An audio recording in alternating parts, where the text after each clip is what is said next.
Assalamualaikum warahmatullahi wabarakatuh. Selamat datang lagi teman-teman dan para sahabat misteri. Kembali lagi di channel Alam Astral Official. Masih bersama saya Epi, yang tentunya akan menemani waktu santai teman-teman dengan kisah-kisah misteri nyata yang terjadi di sekitar manusia. Terima kasih yang udah klik video ini. Dan buat para sahabat juga teman-teman misteri yang udah support dan mendukung channel ini, saya ucapkan banyak-banyak terima kasih. Oke, pada kesempatan kali ini saya akan membawakan sebuah cerita misteri tentang sesosok makhluk gaib yang meneror penduduk kampung yang tinggal di sebuah desa yang ada di daerah Jawa Tengah. Untuk tepatnya tidak saya sebutkan ya, karena sangat privasi. Sebelumnya nama-nama tokoh dalam cerita sudah saya samarkan. Oke, langsung saja ke ceritanya. Di pagi yang cerah itu, panggil saja namanya Pak Paiman. Diceritakan Pak Paiman ini sedang berada di depan rumah bersama istrinya. Pak Paiman sedang bersantai sambil membaca koran dan ditemani beberapa potong ubi rebus dan secangkir kopi panas. Sedang istrinya sedang menyapu halaman rumah. Lalu mereka sibuk dengan kegiatan masing-masing, dan di sela-sela tertentu mereka mengobrol sejenak.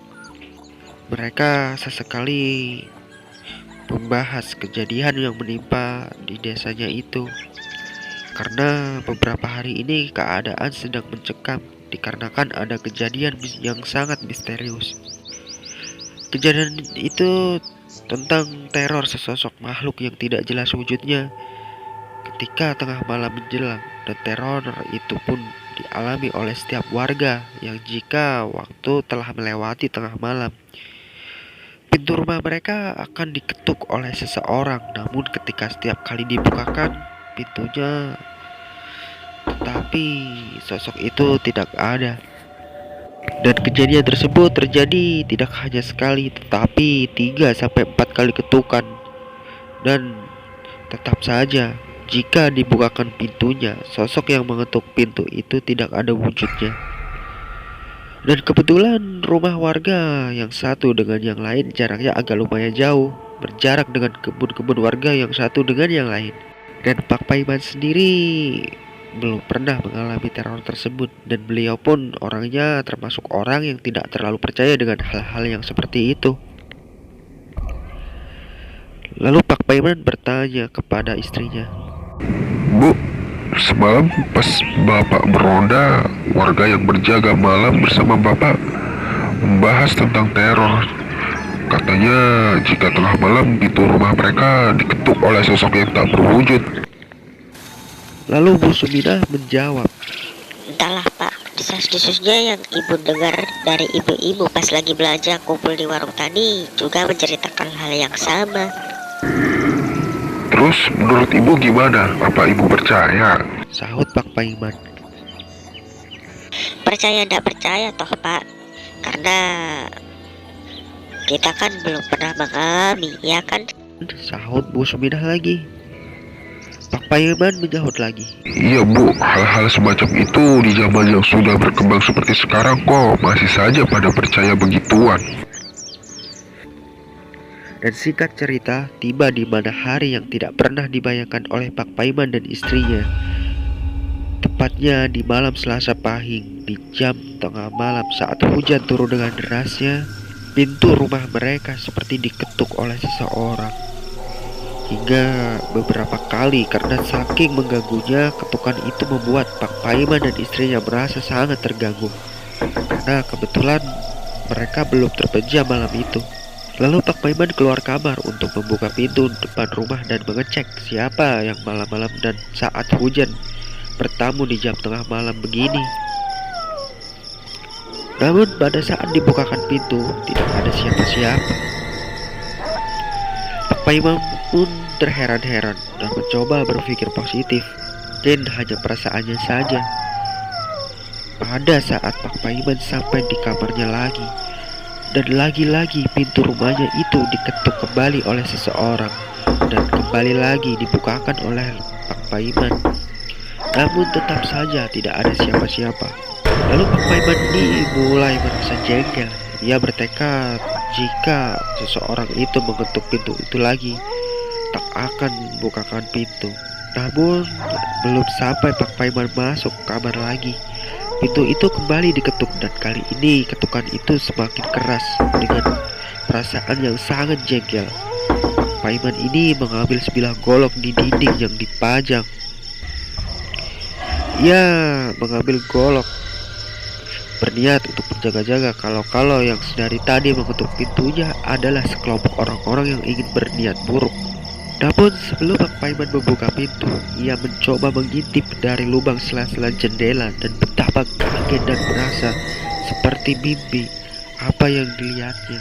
Dengan bola mata melotot sebesar piring, dengan gigi-gigi yang tak beraturan, dengan taring-taring yang tajam, dan bentuk kupingnya itu seperti kuping kelelawar. Jari-jarinya pun sebesar buah pisang Ambon, dan kuku-kukunya sangat tajam dan panjang. Makhluk itu seperti gondoruo namun tidak berbulu. Dengan pemandangan yang seperti itu tepat di hadapannya, yang hanya tersekat pintu, membuat Pak Paiman bergetar dan serasa ingin pingsan. Dan seketika Pak Paiman mengedipkan mata, makhluk itu lenyap bagai asap yang tertiup angin malam. Dan tiba-tiba istri Pak Paiman menjerit dari dalam kamar. Lalu Pak Paiman buru-buru menghampiri istrinya di kamar. Namun apa yang dilihat Pak Paiman membuat malam itu adalah malam yang sangat mengerikan, sekaligus membekas hingga akhir hayat Pak Paiman ini. Pak Paiman melihat istrinya sedang digigit lehernya dan dihisap darahnya oleh makhluk yang tadi dilihat Pak Paiman di depan rumah. Melihat hal itu, Pak Paiman berteriak minta tolong kepada warga. Namun karena sangat derasnya hujan malam itu membuat suara Pak Paiman seakan tak ada suaranya, dan seperti tak terdengar oleh tetangga-tetangganya. Sadar akan Pak Paiman yang sudah berada di belakangnya, lalu makhluk itu segera menghilang yang entah kemana. Lalu Pak Paiman mendekati istrinya yang sudah lemas karena kehilangan banyak darah yang sedari tadi dihisap makhluk tadi. Tanpa pikir panjang lagi, Pak Paiman membopong istrinya dan membawanya ke orang pintar di desa itu. Dengan keahlian orang pintar itu, dengan beberapa obat-obatan tradisional dan ramuan-ramuan serta mantra-mantra tertentu, istri Pak Paiman akhirnya berhasil terselamatkan. Hingga alhamdulillahnya berangsur pulih 1 bulan kemudian. Sejak kejadian itu, makhluk itu pun tak muncul lagi, dan terakhir terdengar kabar bahwa makhluk itu meneror kampung sebelah. Hingga berakhir bertahun-tahun berlalu, kabar simpang siur makhluk itu pun tak terdengar lagi. Yang entah asal muasal makhluk itu bisa datang meneror desa Pak Paiman dan desa-desa lain, dari desa satu ke desa yang lain. Dan ada pula beberapa warga beranggapan bahwa makhluk itu adalah sosok peliharaan dukun ilmu hitam. Dan ada lagi yang beranggapan bahwa sosok itu adalah sosok jadi-jadian dari orang yang melakukan ritual pesugihan atau mendalami ilmu hitam. Tentang makhluk apa dan dari mana asalnya tidak ada satupun yang tahu. Namun ada salah satu orang pintar di daerah tersebut berkata bahwa makhluk itu seperti makhluk yang dulu pernah muncul dan meneror warga di desa lain yang dinamakan Sondolotong. Dan cerita pun selesai. Oke, terima kasih buat teman-teman dan sahabat misteri. Terima kasih sudah menyimak cerita misteri yang saya bawakan. Dan yang baru gabung, salam kenal ya. Yang belum subscribe, silahkan subscribe dan tekan loncengnya agar jika saya upload video terbaru dapat notifikasinya. Jangan lupa juga like, share, dan komen. Oke, segitu saja dari saya. Sampai ketemu lagi di kisah-kisah misteri dan seram di video selanjutnya. Dari saya cukup sekian, terima kasih dan salam satu misteri. Wassalamualaikum warahmatullahi wabarakatuh.